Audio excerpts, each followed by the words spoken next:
Okay. Thank you so much, Ajay, for accepting the interview request. So here today we have Ajay. He is doing his PhD in chemistry in Pennsylvania State University, USA. So he will be sharing his experience with us today.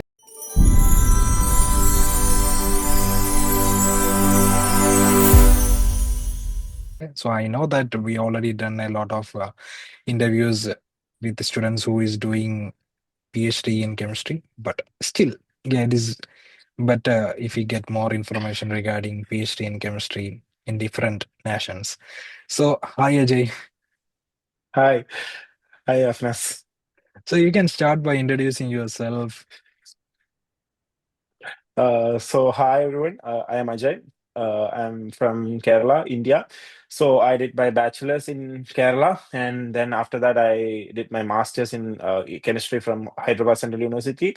Then I graduated in 2025. Then I came here in this fall, August 2025, and I'm doing my PhD in chemistry. My background is in organic. My PhD is mostly going to be in organic, a collaborative project between organic and materials. Yeah. Oh, That's all that's about me. really great. Yeah. So when Yeah. you applied for your PhD degree, you had any publications? I didn't had any publication. Like I was part of three projects. I did one project in IIT Madras as a part of my internship. That work is on the was on the verge of publishing that time, and then like I did two projects in HCU.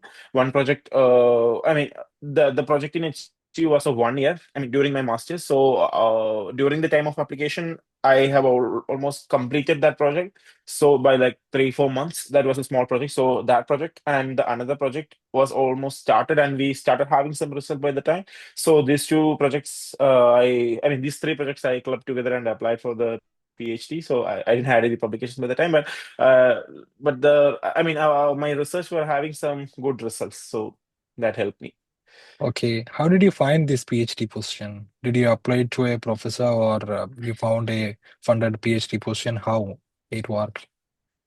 The PhD in US is actually exactly different from what we usually do in Europe. So in US, the university select you. In Europe, the professor select you. So I didn't know which professor that I'm going to join until I don't know who is my supervisor. So it's the decision is in making. So when I'm coming here, I don't know the supervisor. I only know the potential supervisor who can be my supervisor. So the university selects me. So every year, from August to December, there will be, I mean, August to December is called as fall in here. So that fall semester will be for admission, for PhD admission.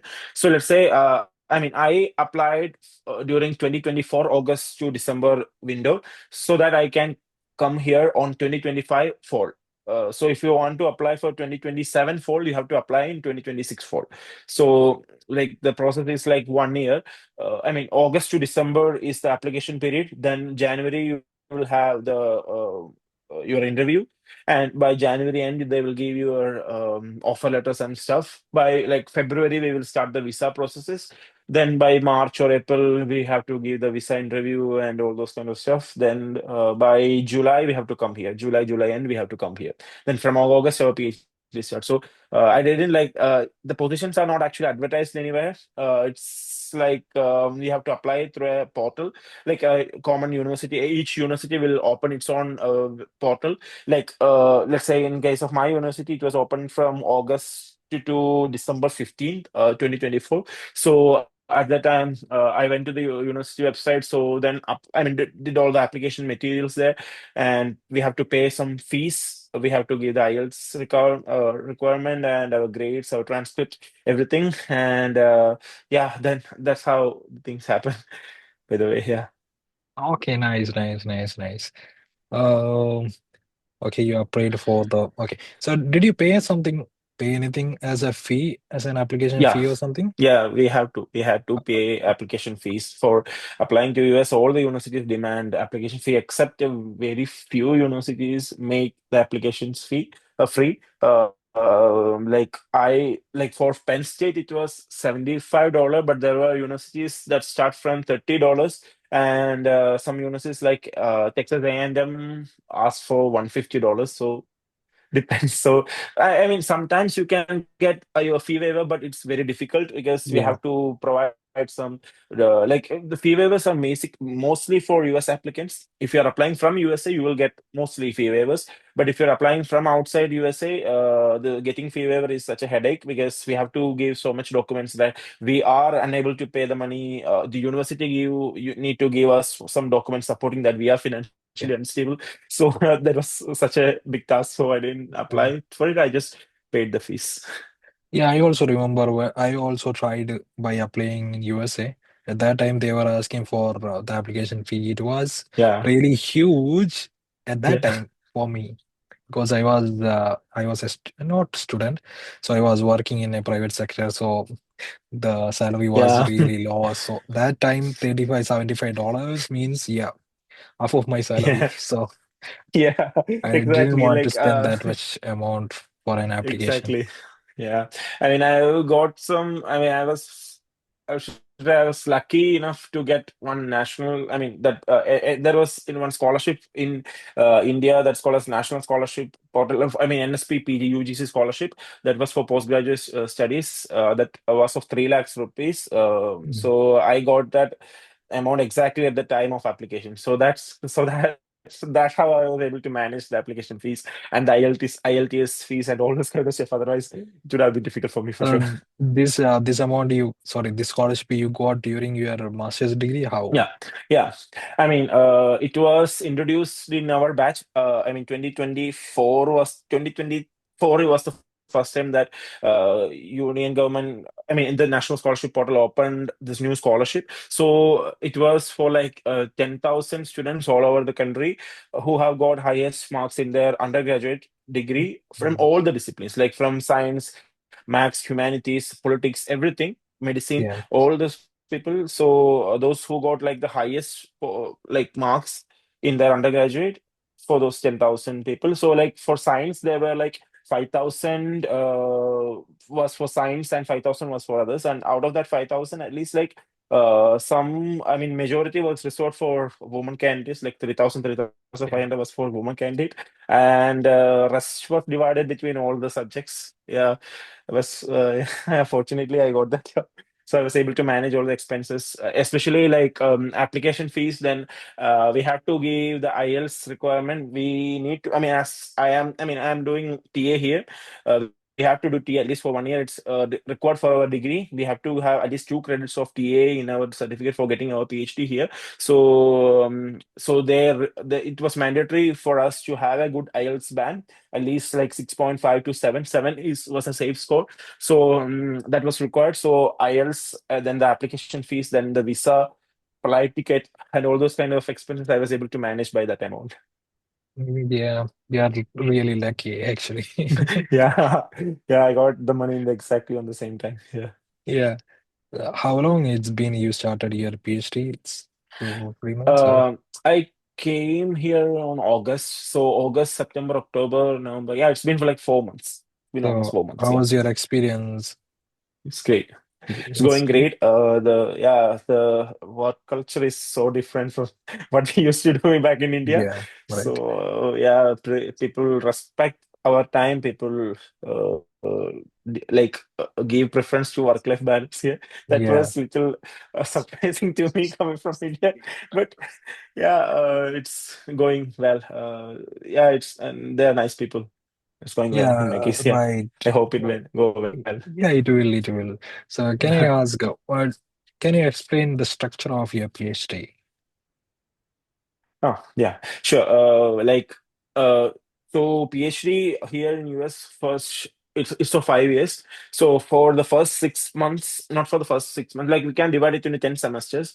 So in the first semester, you will be rotating in the labs. Rotating in the labs means we are not assigned with a PhD scholar in the first place. We are given with the opportunity of at least like 4.5 months to decide which lab we have to join. So we can reach out to professors and have an opportunity to rotate with them. We can observe what they are doing. We can discuss, I mean, we can go to their group meetings, we can shadow some people, and we can understand understand, okay, what are they exactly doing, and we can also understand the lab environment, the work culture, and all those kind of things.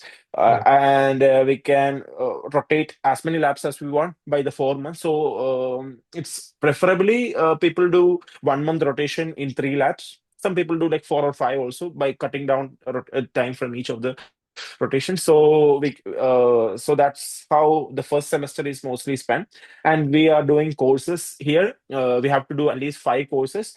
So I like that is all up to us. We can split the 5 courses between all I mean, we have to finish the 5 courses in 3 years. So we can split it into one courses each semester. That's also fine. But what I'm doing is that I want to get rid of the courses as soon as possible. So I'm taking 2 courses this semester, 2 courses next semester, and one course in the last semester. I mean, in the third semester. So along with that, I am doing TA as well in the first semester.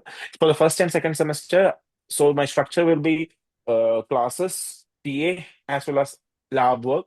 So in this next semester, I will be joining a lab. And from the third semester onwards, I mean, if I'm having one more classes, I will have to complete one class. But TA is not mandatory. It all depends upon our lab. If our lab is having research funding, we can shift to RA. We don't have to do TA ever. But if a lab or if a supervisor is short on a bit of funding, so then they can put us on TA, teaching assistant. So at that time, we have to continue our TA and research. So from the second year onwards, it's mostly just research. But if we are on TA, then you have to manage TA and research. From the second year, in the second year, you have to give one comprehensive exam and one second year seminar. And I forgot to tell, after first year, we have to give first year qualifier. Only after first year qualifier, we are like significantly like enrolled in a degree. First year qualifier is there. Then as a second year, we have to give one comprehensive exam and then one second year seminar. And yeah, then after that, our fifth year will have our defense. That's how I think it happens. The total 5 years. Yeah, it's total 5 years. Yeah. Can we extend if we want? Depends upon the. I mean, some people extend because, especially if they are not able to reach to a position that they really want. Like, let's say they're not able to find the job or a postdoc that they want. Some people are Yeah. there who extend their PhD like for 2 3 months. It all depends upon the supervisor. If the supervisor is okay, they can extend their visa and continue. But mostly people will complete by like 4.5 years to 5 years, mostly. Yeah, right. Oh, nice, nice, nice. Okay, so Sure. yeah. അപ്പോ ഫ്യൂച്ചറിനെ കുറിച്ച് എന്തെങ്കിലും പറയാൻ താല്പര്യമുണ്ടോ ഇത് കഴിഞ്ഞിട്ട് എന്ത് എന്നുള്ളത്? Okay, you can. Okay, Sure, sure. okay. Yeah. So do you have any plan that you want to work in research sector or you want to go for academic in future? So what is your plan in future? I mean, I am mostly aiming for a industrial position. Yeah, I'm not I mean, I mean, I haven't decided exactly. Okay, I'm not stubborn that I will do only this, but my research, I mean, my interests are mostly aligned now with industry. So I'm thinking about a project. I'm thinking about proposing one project that has more application oriented stuff, and yeah. so I can get some more skills regarding how the industry work. And I'm thinking about doing some internships during my PhD. So to transfer myself into an industrial sector after my PhD. That's what I'm thinking. I hope it's work out. Yeah, it will, yeah. Yeah. So what we desire, it will.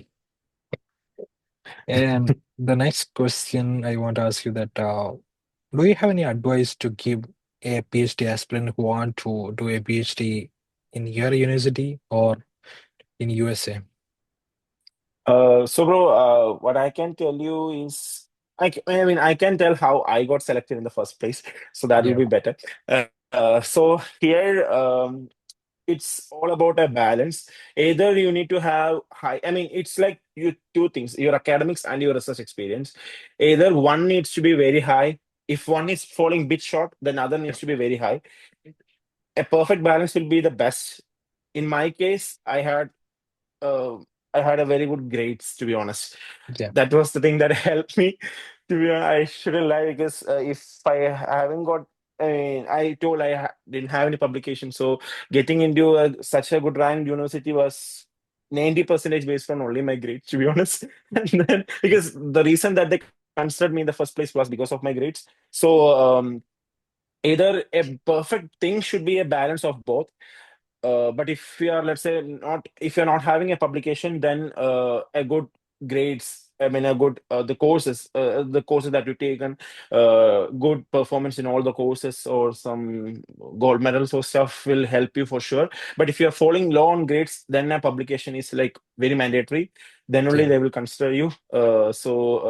Stuffs are like that. So in my case, like I did my graduation from Mahatma Gandhi University, so I got like a gold medal there in a bachelor's. Then I moved to like HCU.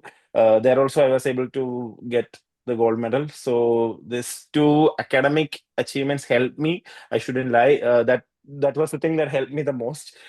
And I mean, they have to, I mean, out of all the, let's say they are getting 5,000 applications, you need to have something to stand out by yourself. In my case, that was my academics. And I had some good research experience. As long as I don't have, I mean, I was from an organic background, so getting publication will take at least 1.5 years. So I didn't have that much time to wait for one more year after my master's to apply. So I just applied during my master's. That's what usually most of the people do. I mean, I got some seniors also who applied during their masters and get the PhD in US. So I also did that. So I didn't had any publication that time. I was having some good projects. So without the publication, the grades helped me. So my advice will definitely be to either be strong in. I mean, you should. There is no chance that you can get a PhD just by being good in academics. That's impossible. You need to be. I mean, you they are selecting you based on your research experience for sure. But in order to get a good consideration, grades will definitely help. But if you're falling low on grades, then a publication or a good research experience from a great university is mandatory. And I mean, the application stuffs are like we have to give our statement of purpose. Our some universities ask for our statement of purpose, some universities ask for our personal statement, some universities ask for both. Then our CV, then our research alignment. We have to read through the works of their professor, and we have to give one document on how we can contribute to their research, or if we have some ideas how we can do that, or whatever the stuff that we have done with Yeah. how that will be how we can transfer the skills to their work. And we have to give the IELTS requirement. Then we have to give 3 recommendation letters. That also carries a good uh, value for sure, because they contact the professor for the recommendation letter. And if the professors are saying good things about you, then and if the professor is a bit on a good gooder side, then I mean he's a bit impactful on his field, then definitely you have chances. And but even if the I mean it's not just like the professor needs to be a big fish, but if the professor is not a big fish but he's saying very good things about you, that matters more than a big fish professor saying okay he's good. I mean so whatever that he's saying is what matters, but at the same time, if the professor is having a bit more impact, then that will help for sure. Yeah. And I mean, then our research alignment, our previous research experience also, we have to give as one entire document, like a 2-page document we have to give. So these are the stuff, and our transcripts also. So whatever the grades that we got, so the transcript also we need to provide. That's what I did. So and then they will call us for an interview. It was like a half. I guess a 45 minute to 1 hour interview. They will ask about the research. I mean, yeah, they will ask about the research experiences that we had. They will ask us to sometimes to present, sometimes to like explain what we have done in our past. So they will ask questions regarding that, questions regarding instrumentation. And we will at the time of our proposal, or during our interview, they will say which professors, if you are selected, which professors you want to join. At that time we will say the name, but they will ask why. So we have to give a proper reason why we want to join. So we will read the works, but at the time of interview, we have to prove that we are definitely understanding their work and how we can contribute to their work. We have to read through their work thoroughly, and we have to. I won't say proposal is a mandatory stuff, but at least if you're having something to propose, that will definitely help. Yeah. And I mean, while we are talking, what I did was I told them, okay, I read through their work, blah blah blah. So this work was so I mean good. So I read through this work. At that same time, if that professor is there, then he or she will definitely ask you a question from that. So that was, so if you are saying something, make sure you're 100% sure that you know what you're talking about. Just by like memorizing the stuff, they will definitely catch it. If you are just saying, okay, I read this paper, if you are saying that you read this paper, then you have to be 100% sure, okay, what is the content in that paper. They asked me some questions from that. So and then the interview was over and they gave me offer letter. So the process was of, I guess, at least for like 5 months for me, because I was doing it along with my masters. In my masters, I had coursework, I had my thesis work. Along with that, I was doing this, so it was mm, very hectic for me for sure. So, so all the PhD scholars who are hearing this now, I would suggest you to. I mean, I would recommend not to give up, because you may, if especially if you're applying for Europe, you won't be doing it as a single thing. You'll be applying in parts by parts. You'll be mailing professors. If you email like 100 professor, the 100th professor may be the person who are responding you. You have to face through the 99 rejections. So that can be very stressful in all, not just in the beginning. Our self confidence will be gone. Our we will feel like we are not worthy enough. So, but we shouldn't let that thoughts go into our mind. We have to believe in ourselves. We have to believe, okay, I have the aptitude, I have the research mind that they are looking for, that the university is needed.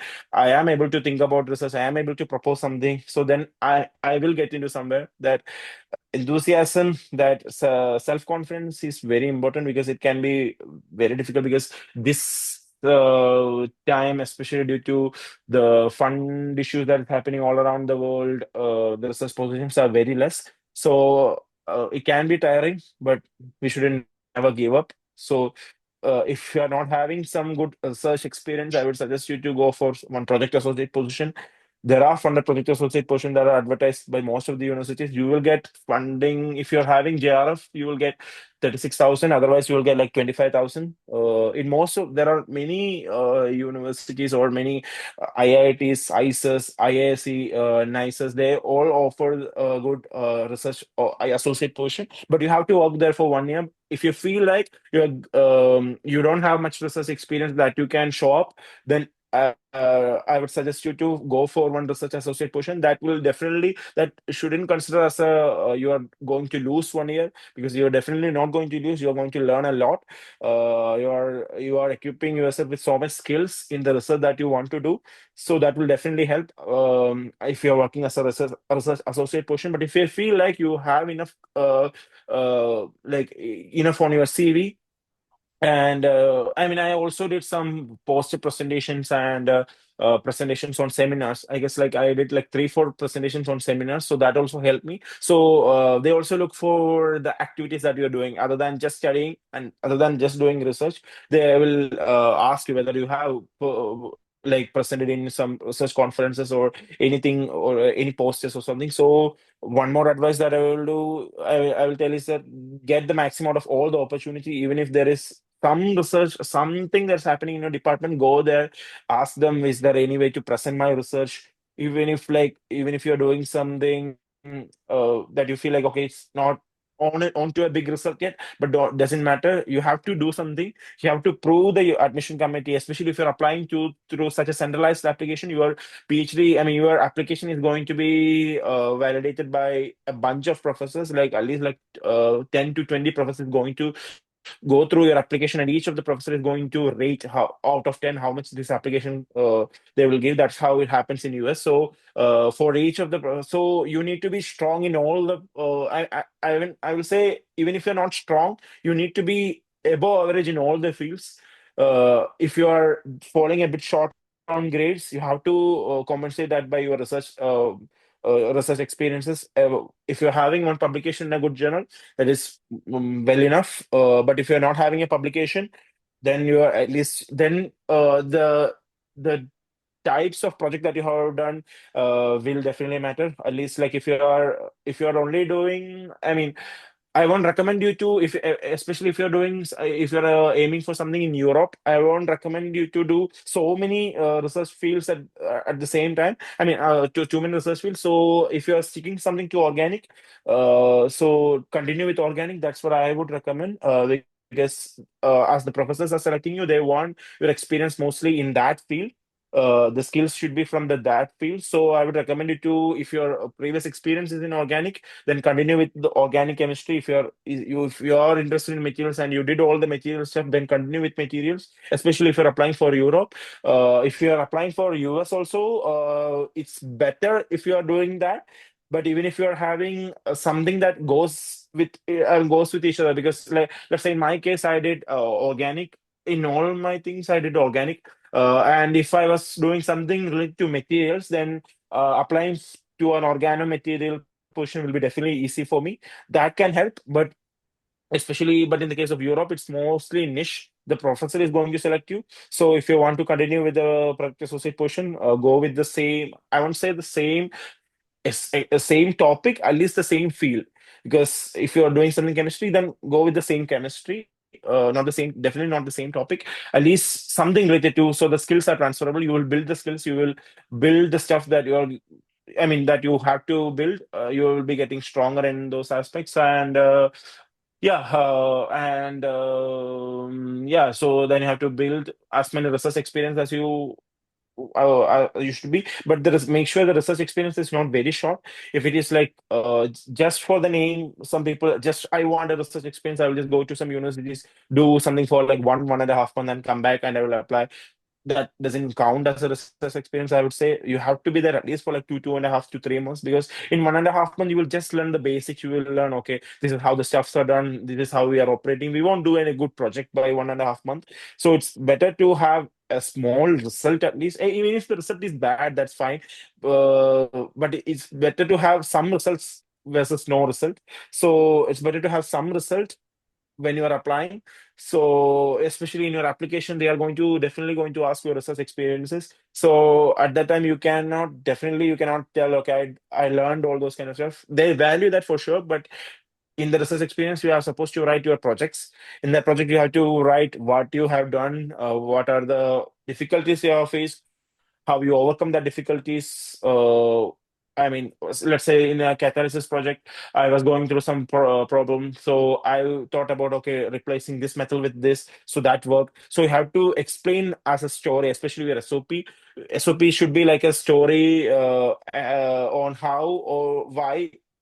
I mean, it's like you are telling them why you are the best candidate. You have to show you have the skills, you have the ability to think in the point of view of a researcher. So SOP needs to be in that way. Your CV needs to be under 2 pages, but it needs to have all the stuff that it needed. It's difficult because it will feel bad for us to cut down some things that we feel like it's important, but it's very important to keep it under the word limit.